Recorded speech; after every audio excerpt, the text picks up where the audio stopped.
What was it like to work with Pauly Shore, honestly? And any thoughts for teaming up to making an Encino Man 2, the older years? We have all indicated that we would be more than happy to do a sequel.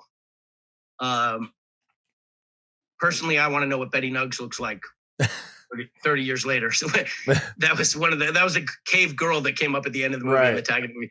I remember. What about Pauly? Pauly was really focused, really knew his audience. He was really kind of at a sweet spot in his life and his career, where he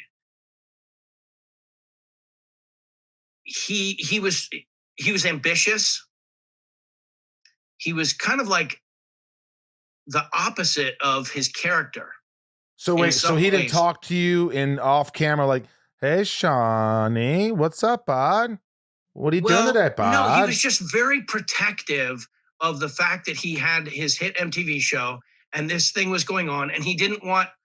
He was just protective of it. So no, he would talk to me, but we didn't get on that great because I didn't really want to be doing the movie. Wait, you didn't get along that great? Well, I mean, whatever. It wasn't like there wasn't any bad anything, but it was he just knew like, you didn't want to do it, so there was a little bit like, oh, he didn't even want to be here.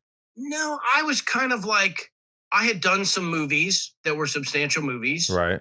Like what? Besides Goonies and Rudy and well, I did Memphis Belle, and they're not necessarily substantial in on the historical record. Memphis Belle's a big movie, but Memphis Belle was a movie that I did that was, I think, kind of an important movie. It was kind of a love letter to veterans of the air war in Europe, and it was David Putnam, who did Chariots of Fire and The Mission. It was a very memorable movie, but you didn't. It took a lot to get you to do this scheduling, and you weren't as passionate. So there probably was a little bit of animosity or whatever. I get it, right? Not animosity. Just you like how I throw that word at you? I just threw it out like you're like, yeah.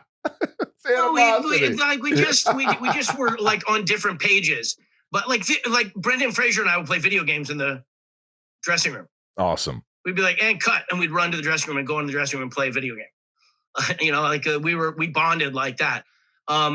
Later in life and times, Pauly and I think like we like each other. Like I think we'd be happy to be interacting together. And I think I appreciated who he was and what he was doing at that time, but it just was not my scene. I'm just not the like guy who's going to like play a bunch of college campuses and, talk about, and just be hitting on all kinds of girls. And I don't know, it just wasn't my vibe, but I got why he had the audience. I got why it was fun and funny for him.